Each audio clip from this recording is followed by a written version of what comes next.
Late last week, President Trump put out this social media post about coal. He said, after years of being held captive by environmental extremists, lunatics, radicals and thugs, allowing other countries, in particular China, to gain tremendous economic advantage over us by opening up hundreds of all coal-fired plants, I'm authorising my administration to immediately begin producing energy with, in capitals, beautiful, clean coal. Well, is President Trump right or is he wrong on this? Let's firstly take his bit here about held captive by environmental extremists, lunatics, radicals and thugs. Well, that certainly applies to Australia because we have been closing down our coal-fired power stations and not building any more because of environmental extremists, lunatics, radicals and thugs. President Trump also goes on here, he says, allowing other countries, in particular China, to gain a tremendous economic advantage over us.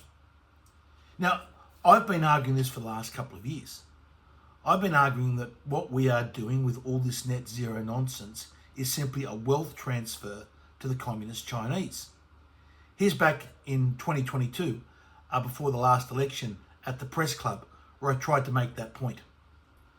And have a look at the body language on both Adam Bandt from the Greens and Zali Steggall, the Teal Independent, when I talk about this, because they know deep down that I'm 100% right, that we are surrendering our nation's economic advantage and sending our wealth off to communist China. But they don't care because they think there's votes in what they are doing. We see the idea that we go to net zero by 2050 when the communist Chinese say they will do nothing at all until 2030 and then maybe by 2060 they will do something. A policy of net zero which we reject otherwise will surrender an economic, political and military advantage to the communist Chinese. And I, as a Member of Parliament, am not going to stand by and allow that to happen and be silent about it. President Trump is 100% correct. And certainly over the last several years, China's not only increased its economic advantage over us, its political advantage with the money flowing into the Confucius Institute, going into our universities, but also a military advantage. China has greatly expanded its military over the last several years. Not just its army, but also its air force and its navy. A massive expansion, all underwritten by the increase in energy in that country.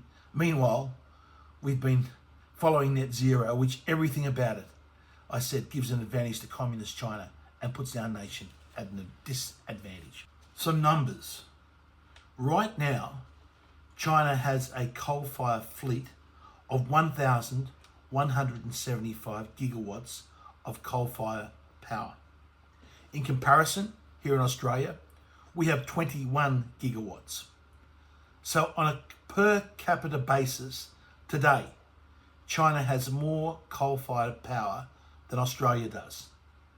And while we are closing that 21 gigawatts of our coal-fired power stations down, China has under development and construction a total of 421 gigawatts. That's made up of 204 gigawatts under construction today, right, plus an additional 217 gigawatts under development.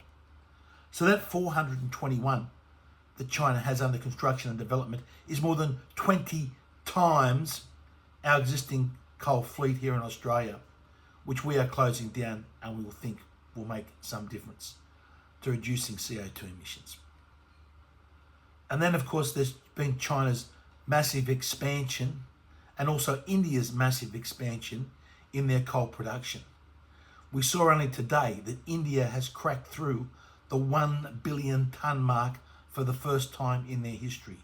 India is significantly increasing the coal that they are producing in that country. And China actually, production of coal, we think India is big at 1 billion. China's production of coal is something like 4.8 billion tonnes annually. And in fact, from 2019 to 2024, China has increased their coal production in that country by over 1 billion tonnes. That is the total amount that India produces and has cracked through that billion-tonne margin. China has increased that. China has had an increase of over 1 billion tonnes in the last 4 and 5 years alone. So overall, President Trump is 100% correct.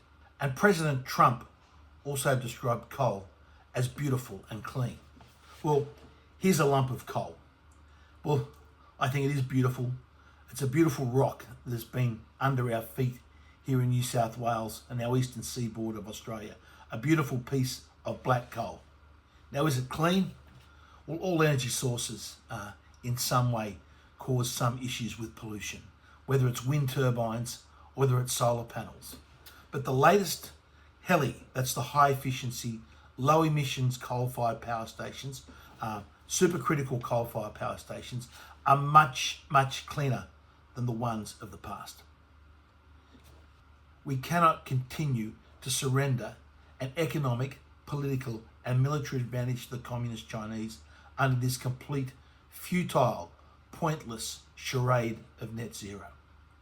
There is nothing that we can do here in Australia that will reduce the temperatures of the globe, even if CO2 does act as some control knob to the temperature. While China is continuing to expand its coal-fired fleet and use more gas and use more oil as well, pursuing net zero is a futile and pointless activity for Australia that will only drive us more and more into poverty and see more and more of our wealth transferred offshore. So thankfully, it's good to see President Trump finally in the USA talking some sense on this issue after the nonsense we've had over the last few years and some of the nonsense that we have here in Australia and coming out of Europe. We've got to take advantage of the natural resources under our feet. A policy that we ship Australian coal off to communist China, but yet the Labor and Liberal Party say Australians can't use that coal, is complete and utter madness. But unfortunately, that's where we are today in Australia. We even have a situation here in Australia today where we have the Liberal Party joining hands, not only with the Labor Party and the Tills and the Greens, but with also the Victorian Socialist Party, because they also are pursuing a policy of net zero. At the Libertarians, we say this net zero has to be scrapped. It is a nonsense. It is damaging our economy and creating poverty and hardship for the Australian people. It's time we put Australia first and we start to use that beautiful black coal seam that runs under our eastern seaboard to the advantage of the Australian people.